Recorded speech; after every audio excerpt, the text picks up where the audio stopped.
peeling de fenol ele tem que ser um procedimento restrito a certos profissionais gabaritados. Venho falar hoje sobre esse tema polêmico que acabou de acontecer nessa semana, no início dessa semana, que foi a proibição do fenol enquanto uma substância em uso para fins estéticos, fins médicos. Bem, o peeling de fenol ele é utilizado há mais de um século em relação ao tratamento de rugas e envelhecimento de pele.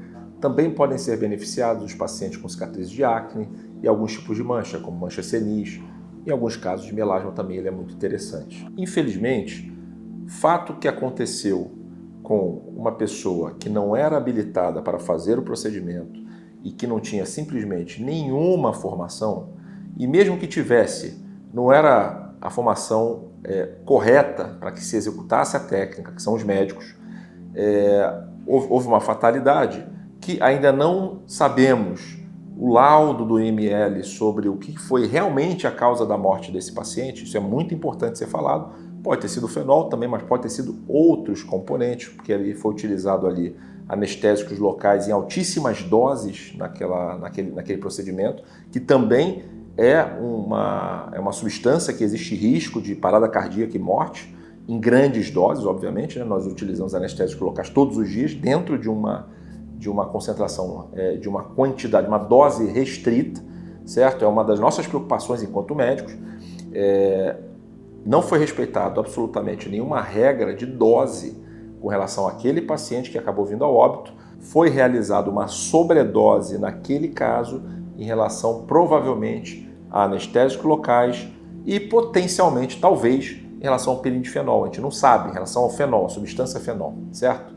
O problema é que o CFM ele se colocou totalmente à disposição da Anvisa para esclarecer esses detalhes, para enviar a vasta documentação científica que existe em relação ao peeling de fenol. E eu não entendi, tive muita surpresa ao acordar e receber essa notícia. Inclusive eu tinha procedimento naquele dia de peeling de fenol e falando que tinha sido proibido o uso do importação, de comercialização e tudo mais. A minha opinião em relação a isso é muito simples. Eu acho que houve ali uma questão temporal entre o pessoal que faz essas regulamentações da Anvisa e o pessoal do CFM, que deveria ter sido ouvido antes de se lançar esse tipo de proibição. Achei uma proibição precoce e que, tecnicamente falando, não faz muito sentido, pelo menos na minha opinião, certo? O que eu acho que vai acontecer? Eu acho que vai acontecer o seguinte: os órgãos de classe, o CFM, vai apresentar toda essa vasta documentação em relação ao fenol para a Anvisa e a Anvisa vai acabar liberando esse procedimento com mais restrições, o que no final das contas eu acho correto. O peeling de fenol ele tem que ser um procedimento restrito a certos profissionais gabaritados. Eu faço o peeling de fenol há mais de 15 anos. Tenho mais de 1.500 casos realizados. Canso de falar aqui no Instagram em relação a complicações que podem acontecer e que nós temos que estar preparados, certo? O peeling de fenol pode ter complicações, só que quem lida com complicação é o médico, certo? Raciocinem comigo.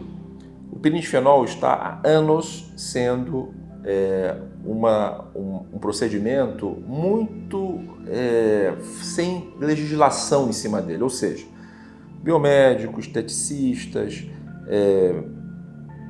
dentistas, fisioterapeutas, enfermeiros, várias especialidades realizando o peeling de fenol justamente por falta de legislação, certo? Isso eu sou a favor que seja colocado lá dentro das regras da Anvisa para que seja cumprido, certo?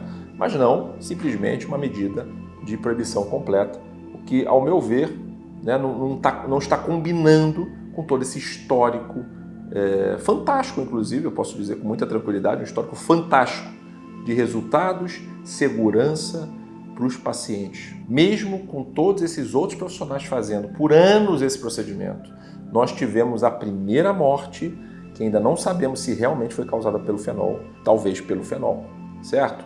Tamanha a segurança do procedimento. Mesmo sendo feito de maneira totalmente equivocada por anos, uma primeira morte só aconteceu agora o que é uma verdadeira lástima, é um problema gigante, mas na minha visão técnica do assunto só serve para alertar, não em relação ao piretinol, mas sim em relação a quem deve aplicar o piretinol, certo? Essa é a minha opinião. Muito obrigado. Até o próximo vídeo.